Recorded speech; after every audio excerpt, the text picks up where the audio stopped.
వాళ్ళకి కేటాయించారు. 40% కేటాయించిన తర్వాత మిగతా 50-60%లో మీరు మత్స్యకారులు వాడుకోండి అంటే మీరే అంటారు కదా, అదేదో ఒక పెద్ద బ్రహ్మాండమైనటువంటి సంస్థ, భారతదేశ రక్షణ రంగానికి అవసరమైనటువంటి సంస్థ మీరే అంటున్నారు కదా. నిజంగా రక్షణ రంగానికి అవసరమైనటువంటి సంస్థ అయితే మత్స్యకారులు మిగతా ఆ 50-60% బెర్త్ని వాడుకోవడానికి వాళ్ళు ఎలా చేస్తారా? ఎలా చేయరు కదా. ఇన్ కేసు ఆ కంపెనీ ఎక్స్పాండ్ అవ్వాలనుకున్నప్పుడు బెర్త్ ఇంకా పెద్దది కావాలంటే అప్పుడేం చేస్తారు? మత్స్యకారులందరూ తరిమేస్తారా? మరి ఇలాగ ఈ బెర్త్ను అనుకొని క్వే ఉంటుంది. క్వే అంటే వాటర్లోంచి బోట్లు బయటకు తీసి బాగు చేసుకొని మళ్ళీ కింద తోయడానికి ఒక స్లోప్, కాంక్రీట్ స్లోప్తో కట్టినటువంటి క్వే. ఆ ఎంటైర్ క్వే వాళ్ళకి ఇచ్చేసారు. వాళ్ళకి అంటే బోట్లు పాడైతే బయట తీయడానికి అవకాశం లేదు, బయటకు వచ్చిన బోట్లు మన లోపలికి పంపించడానికి అవకాశం లేకుండా ఎంటైర్ క్వే వాళ్ళకి హ్యాండ్ ఓవర్ చేసి, మీరు క్వే ఇచ్చేసి 40-50% బెర్త్ ఇచ్చేస్తే మరి ఇంకేం మిగిలింది మత్స్యకారులకు? అక్కడ ల్యాండ్ ఇచ్చేసి సగం, అక్కడ ఏం మిగిలింది? మళ్ళీ యథావిధిగా మత్స్యకారులందరూ కూడా అడుక్కు తినాలి, వలసలు వెళ్ళిపోవాలి. ఇదేనా మీ ఉద్దేశం? జగన్మోహన్ రెడ్డి గారు చాలా స్పష్టంగా చెప్పడం జరిగింది. ఏదైతే ప్రైవేట్ సంస్థకి ఇక్కడ ల్యాండ్స్ కేటాయించారో మేము వచ్చిన తర్వాత ఇక్కడి నుంచి వీళ్ళని వేరే దగ్గరికి తరలిస్తాము. Yes, exactly need of the hour. అది వాళ్ళు తరలించాల్సినటువంటి అవసరం ఉంది. వాళ్ళు తరలించడం అదేమి పెద్ద ప్రొసీజర్ కూడా ఏం కాదు. అది జువలదిన్నె నుంచి ఈస్ట్ వైపు వెళ్తే రామాయపట్నం పోర్ట్ ఉంది, మన గవర్నమెంట్ పోర్ట్. అది కొత్త పోర్ట్. అది ఆ పోర్ట్ కానుకొని బెర్త్ను అనుకొని ఒక చిన్న శాటిలైట్ బెర్త్ కట్టించుకోండి, మీరు వాడుకుంటారు. వాళ్ళు ఎంత దూరమై ఉండదండి అది? జువలదిన్నె నుంచి మ్యాక్సిమం ఒక 30 కిలోమీటర్ల దూరంలో ఉంటుంది. మ్యాక్సిమం 30 కిలోమీటర్స్ డిస్టెన్స్లో రామాయపట్నం పోర్ట్ ఉంది. మీకు వాళ్ళకి బెర్తే కావాలని అనుకుంటే రామాయపట్నం పోర్టులో 2.5 కిలోమీటర్ లోపల వరకు కూడా బ్రేక్ వాటర్స్ వేస్తున్నాం.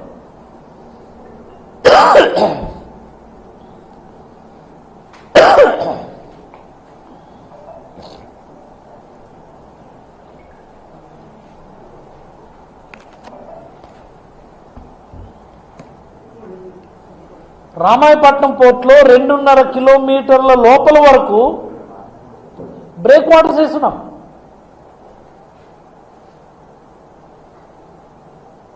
ఒక పక్కకే వాడతాం అది, ఇంకో పక్కకి మీరు ఒక చిన్న శాటిలైట్ బెర్త్ కట్టించుకోండి, వాళ్ళకి ఇచ్చుకోండి. ఎవరుతున్నారు? అక్కడ వద్దనుకుంటే సౌత్కి వెళ్ళండి. అక్కడి నుంచి కృష్ణపట్నం పోర్ట్ ఉంది. కృష్ణపట్నం పోర్టులో కూడా 3-4 కిలోమీటర్ల లోపల వరకు కూడా బ్రేక్ వాటర్స్ వేస్తున్నాం. పోర్టుకు సంబంధించినటువంటి బ్రేక్ వాటర్సే కాకుండా మరొక శాటిలైట్ జెట్టి ఉంది అక్కడ, ఎన్టీపీసీ వాళ్ళ కోసమని. అక్కడ ఒక శాటిలైట్ జెట్టి ఉంది. ఇదే కాకుండా ఈ అదాని పోర్టు వారు కృష్ణపట్నం పోర్టులో ఉన్నటువంటి కృష్ణపట్నం అండ్ ఆర్కాట్పాలెం విలేజ్లో ఉన్నటువంటి మత్స్యకారుల కోసమని సిఎస్ఆర్ యాక్టివిటీ కింద మరొక శాటిలైట్ జెట్టి కట్టడానికి అక్కడ ముందుకొచ్చున్నారు. ఇది కూడా మీకు చెప్తున్నాను నేను. ప్రభుత్వం వారు ఇది నోట్ చేసుకోవాలి.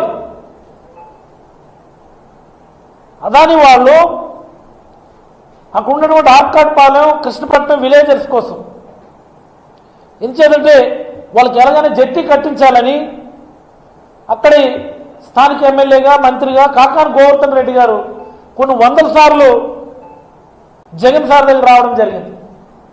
జగన్ సార్ స్పెషల్గా అసైన్ చేయడం జరిగింది. నాకు ఆ పోర్టు ప్రతినిధులను పిలిచి అనేక మార్లు ఎక్స్ప్లెయిన్ చేసి వాళ్ళని ఒప్పించి డిపిఆర్ ప్రిపేర్ చేసి it's about to start the work. Jetty కట్టడానికి 34 కోట్ల రూపాయలతో వాళ్ళు జెట్టి కట్టడానికి ముందుకొచ్చారు. ఇది కూడా మీకు చెప్తున్నాం.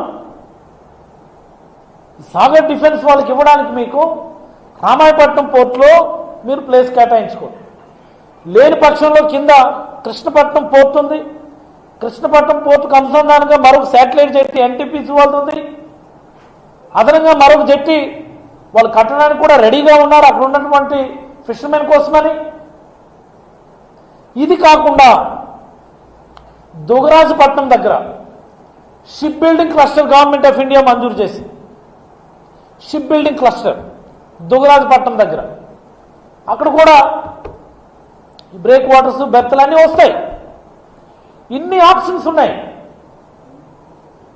ఇన్ని ఆప్షన్స్ ఉంచుకొని మత్స్యకారుల ఫెసిలిటీ ఉన్న దగ్గరే మీరు పెట్టడంలో మీ ఉద్దేశం ఏంటి? Please answer my question. ఇవన్నీ కూడా ఎకనామికల్ యాక్టివిటీకి సంబంధించిన కదా. రామాయపట్నం, కృష్ణపట్నం, ఇంకోటి ఇవన్నీ కూడా రేపొద్దున దుగరాజపట్నం ఇవన్నీ కూడా కమర్షియల్ యాక్టివిటీ, ఎకనామికల్ యాక్టివిటీకి సంబంధించినటువంటివి కదా. అక్కడెక్కడో పెట్టుకోండి అబ్బా. మత్స్యకారులది జీవన్మరణ పోరాటం, కడుపు నింపుకోవడానికి ప్రయత్నమే తప్ప మత్స్యకారులు ఎవరు బిల్డింగ్లు బొలేరోలు కొనేయడం కోసమని చెప్పి ఈ జీవన్మరణ పోరాటం చేయట్లా. వాళ్ళ పిల్లలకి ఏదో మంచిగా చదివించుకోవాలని, వాళ్ళు కష్టపడి ప్రాణాలు ఒడ్డు తెచ్చేటటువంటి హార్వెస్ట్ని ఓ మంచి ప్రైస్కి వాల్యూ యాడెడ్ దానికి అమ్ముకోని ప్రయత్నం ఈ హార్బర్ వాళ్ళు జరుగుతుంది. దాన్ని కూడా మీరు చిదిమేస్తామంటే ఎలాగా? ఈ 79 సంవత్సరాల స్వాతంత్ర భారతదేశంలో జగన్మోహన్ రెడ్డి గారి దయ వల్ల ఏవో కొన్ని హార్బర్లు తయారై, కొన్ని ఫిష్ ల్యాండింగ్ సెంటర్లు తయారై, అదనంగా కొన్ని పోర్టులు తయారై, ఈ తీర ప్రాంతం అంతా ఏదో బ్రహ్మాండంగా అభివృద్ధి చెందుతుందేమో అన్నటువంటి ఒక ఆశతో మేముంటే, మత్స్యకారులకు ఇక్కడే ఉపాధి దొరుకుతుంది, ఏదో ప్రాంతంకి వెళ్ళిపోయి మళ్ళీ మన ప్రాణాలు పోగొట్టుకునేటటువంటి అవసరం లేదన్నటువంటి ఆశ కలుగుతున్నటువంటి ఈ సందర్భంలో మీరు ఆ మత్స్యకారుల ఆస్తులను ప్రైవేట్ వ్యక్తుల చేతిలో పెట్టేయడం ఇది భావ్యమా? ఇది తప్పని జగన్మోహన్ రెడ్డి గారు అంటూ ఆ సంస్థను వేరే దగ్గర తరలిస్తామంటే, లోకేష్ గారేమో ట్వీట్లు, దేశభక్తి లేదట, దేశ రక్షణ మీద అవగాహన లేదట, కంపెనీలు తరిమేస్తారట అని ట్వీట్లు. కొంత సెన్సిబిలిటీ ఉండాలని నేనైతే అభిప్రాయపడతా ఉన్నాను.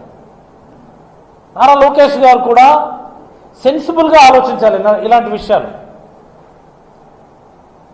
గొప్ప అవకాశం వచ్చింది మీకు చేతనైతే జగన్మోహన్ రెడ్డి గారి హయాంలో మొదలైనటువంటి హార్బర్ని పూర్తి చేసి, ఇదిగో మా వంతు ప్రయత్నం కూడా మత్స్యకారుల కోసం మేము చేస్తామని చెప్పుకోండి, మంచిది.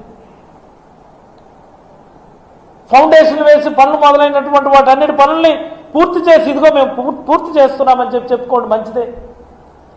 అంతే తప్ప ప్రైవేట్ వ్యక్తుల చేతుల్లో పెట్టేస్తాము, ప్రైవేట్ వ్యక్తులకు ఇచ్చేస్తాము అని అన్నప్పుడు